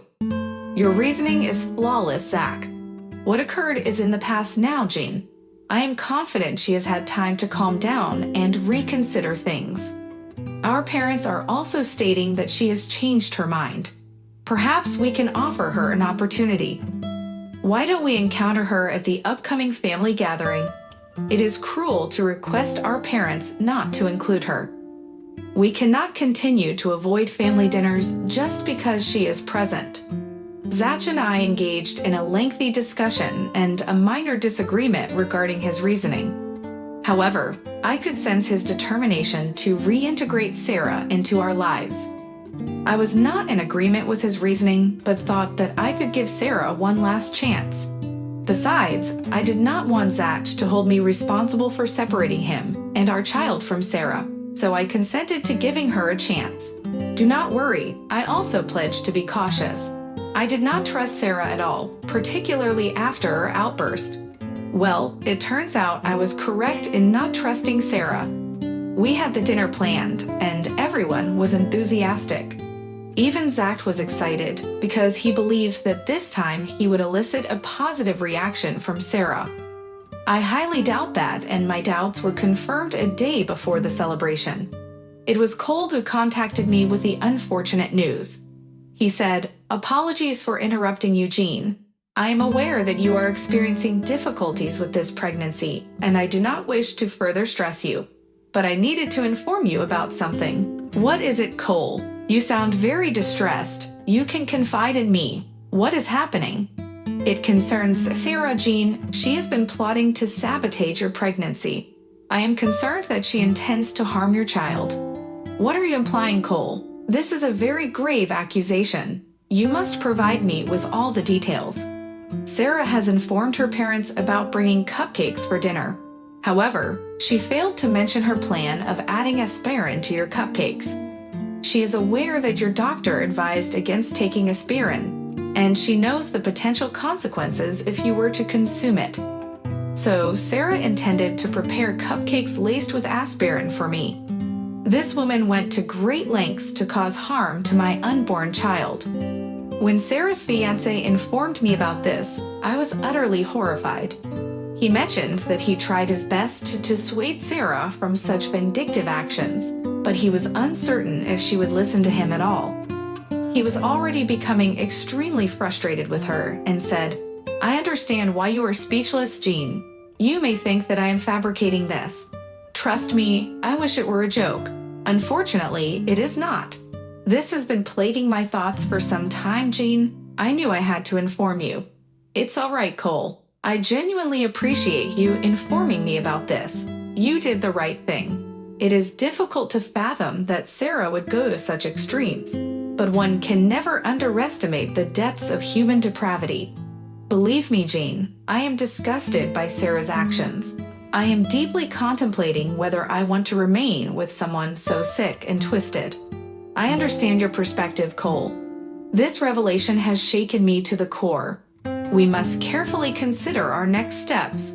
Cole, if I were in your position, I would have reservations as well. She's behaving like a deranged woman. It's truly frightening." "I knew that, Jean. I have been in a relationship with her for 5 years. There is a justification for why I waited so long to propose to her. I genuinely believed that she was making progress. However, now I realize that she hasn't improved at all. Look, Cole, I'm not going to dictate what you should do with your life. That is entirely your decision. But you need to reconsider this relationship thoroughly, or perhaps encourage Sarah to seek therapy. Anyway, thank you once again for informing me, Cole. I will always remember your actions today." I expressed my gratitude and ended the call. What Cole failed to perceive was that I was on the brink of a nervous breakdown. I was alone at home and experiencing intense hormonal fluctuations. Nevertheless, I attempted to focus on my breathing and remain calm for the sake of my child. There was no way I would do anything to harm my child. I managed to compose myself, although a few tears escaped. I pondered whether I should disclose what Cole had told me to Zach. Zach still harbored a great deal of affection for his sister, especially now that he was about to become a father. I wasn't certain how Zach would react, so I decided to wait until the day of our family dinner. On the day of the dinner, I arrived at my in-laws' house with a slight sense of apprehension. My hormones were in turmoil, and I prayed that I wouldn't lose control and confront Sarah upon seeing her. I was in a fiercely protective maternal state, and the mere thought of someone harming my child filled me with rage. Zach could sense that something was amiss. I was repeatedly asked if I was all right, but I assured him that we would have a conversation after our meal. To no surprise, Sarah and Cole both joined us for dinner. Sarah excitedly informed her mother about her experimentation with a new recipe and how she had prepared cupcakes for everyone to sample. I remained silent, restraining myself from reacting aggressively towards her. Cole also appeared concerned as he glanced at me. Following the meal, Sarah presented us with her special cupcakes. They were sizable treats adorned generously with buttercream frosting. In fact, they were so large that they needed to be served on plates. She gave me a smug look as she handed me my plate. She also kept a plate for herself and went to retrieve a fork from the kitchen. Yes, she prefers to eat her cupcakes with a fork. While she was away, I swiftly exchanged my plate with hers. No one noticed, not even Cole, as they were engrossed in admiring the beautiful cupcakes. Sarah returned, and we all indulged in the cupcakes. Sarah made a displeased expression after taking a bite. She immediately turned her gaze towards me, while I maintained a sweet smile. I remarked, "Is everything all right, Sarah? You don't seem too pleased with your cupcake. I must say, it's absolutely delicious. We all know what a talented baker you are. You've truly outdone yourself. I can tell by everyone's expressions that they thoroughly enjoyed your treat." Sarah retorted, "You're the one who didn't finish your plate, Jean. Oh, and you used a lot of chocolate, Sarah.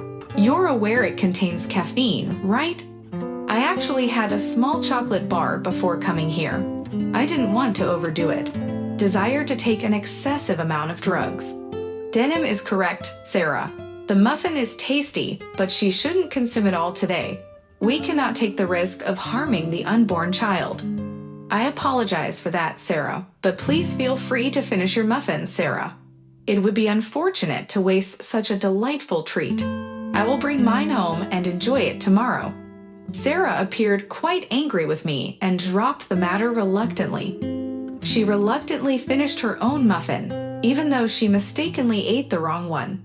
However, she was uncertain if I was the one who switched them. Sarah was intelligent. She added a generous amount of chocolate and sugar to mitigate the bitterness of the medication. Nevertheless, she could somehow taste it on her muffin. With her plan failing, she left home early, feeling angry and upset. I was relieved that I managed to protect myself before anything occurred. When we returned home, Zach immediately inquired about my unusual behavior. He stated, "You mentioned that you would explain what's troubling you now that we're home. I fail to understand why we can't discuss this now. Zach, I genuinely want to tell you, but I am unsure how you will react to this."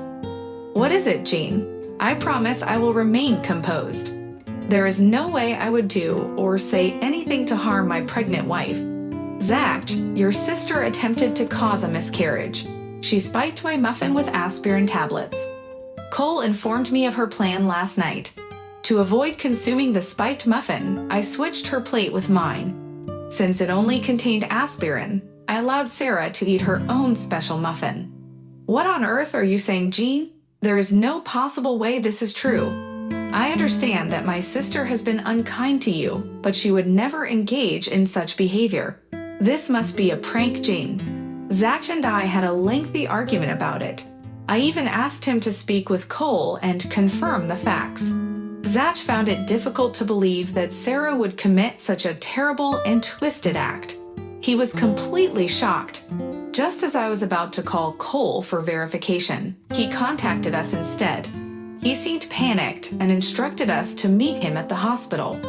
Apparently, Sarah had been admitted. We hurried to the hospital and discovered Sarah lying on a bed, sobbing uncontrollably. Even Cole had tears in his eyes and was crying in a corner. When we inquired about what had happened, Cole became extremely angry. "Do you want to know what happened? What I informed Jean is exactly what occurred. Sarah spiked Jean's cupcake with medication in order to cause her to miscarry. At the family dinner, Sarah accidentally consumed the cupcake that was meant for Jean. Sarah was pregnant and unaware of it.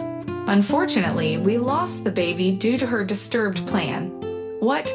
Sarah, is this true?" "Jean told me everything, but I refused to believe her." "Tell me this." "Jean told me everything, but I refused to believe her." "Tell me this isn't true, Sarah. Don't remain silent. I want answers. Did you attempt to harm my child?" "What will she say, Zach?" "I don't think she is mentally stable enough to acknowledge her wrongdoing." Upon hearing me speak, Sarah began to rage at me. She started screaming and hurling insults at me and the baby in my womb. The things she said were so repulsive that I cannot put them into words. I am sharing this story with you all. I am certain it will upset and disturb you just as it did to me. The malicious words that Sarah spoke were shocking to both Zach and Cole, but I chose not to respond. They quickly came to my defense, telling Sarah that she had no right to speak ill of my wife and child. They couldn't believe how wicked she had become.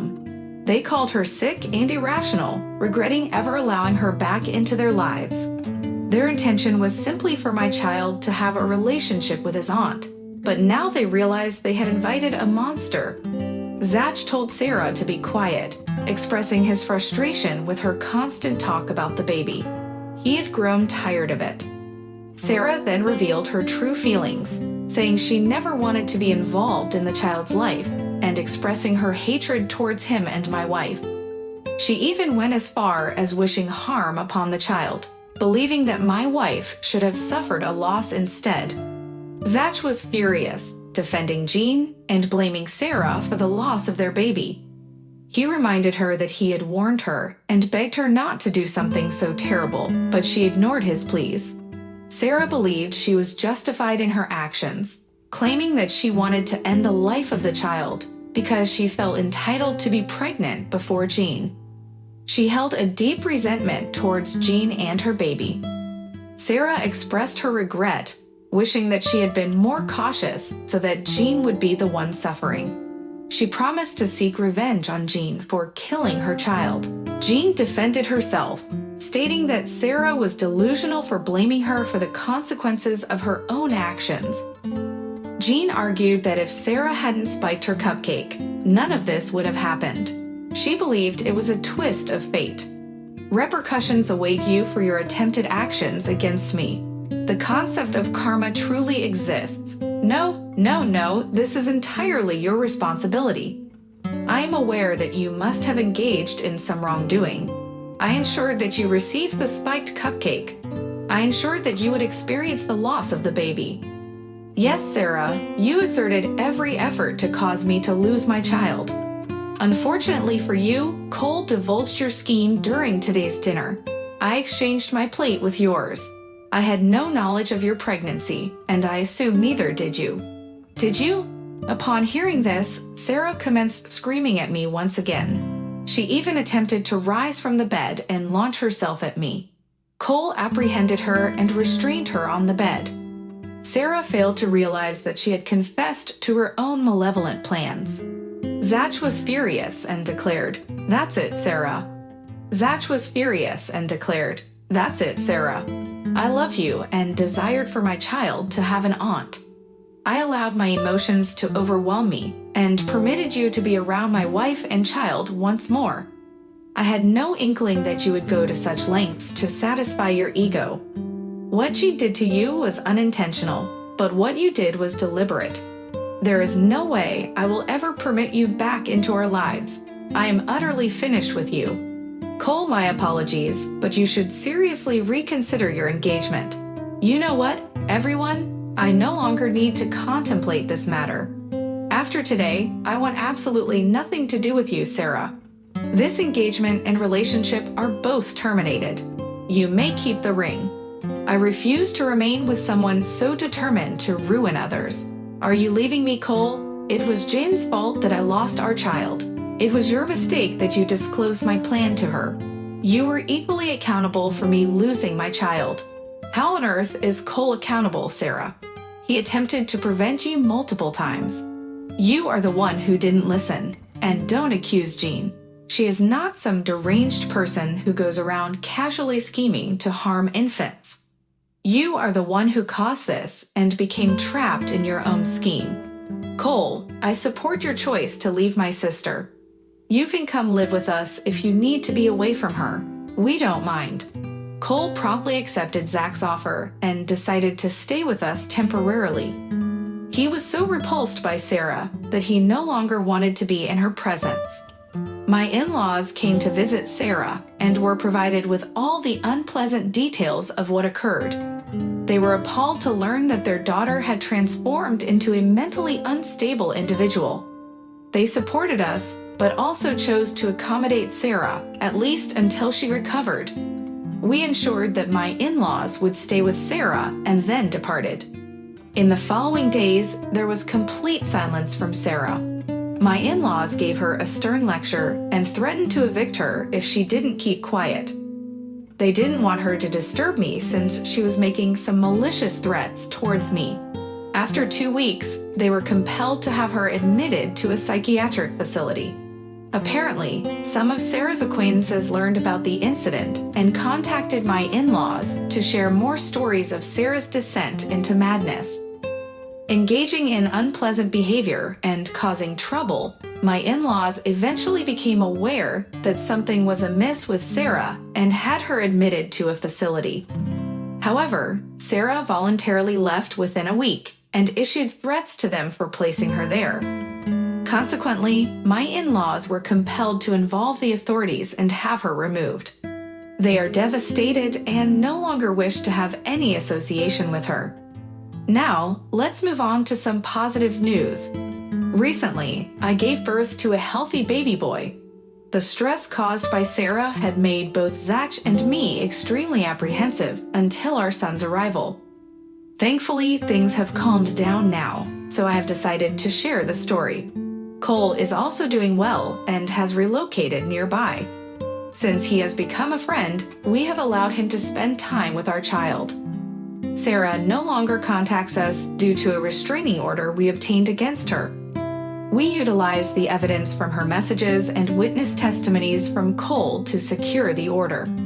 Although Sarah occasionally bothers her parents, my in-laws have chosen to no longer support her and have completely removed her from their lives.